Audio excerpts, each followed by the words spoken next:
যেই সমাজে একটা শিশু নিরাপদ না, সেই সমাজ তো কখনো সভ্য হতে পারে না। এই যে শিশু রামিসাকে নিয়ে কত কথা হচ্ছে, আমরা সবাই বিচার চাই। প্লিজ আমরা সবাই বিচার নিশ্চিত করার চেষ্টা করি।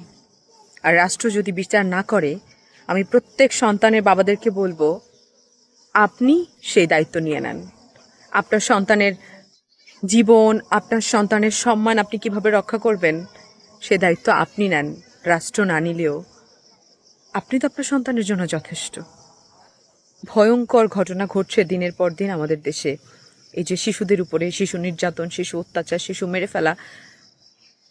রামিসার যে কেটে হতো, রামিসাকে রেপ করলো, প্রত্যেকটা রেপের বিচার যদি সঙ্গে সঙ্গেই হতো, তাহলে না এই অমানুষ জানোয়ারগুলো, হায়নাগুলো এত সাহস পেত না। প্লিজ, আমি রামিসার বিচার চাই এবং আপনারা সবাই এটার পক্ষে দাঁড়ান। সবাই রামিসার বিচারের জন্য কথা বলেন। আর রাষ্ট্র যদি রামিসার বিচার না করতে পারে, তাহলে আমার কাছে মনে হয় যে এ রাষ্ট্রের প্রত্যেকটা মেয়েকে মেরে ফেলা উচিত। রাষ্ট্র তো পাশে থাকতে পারছে না।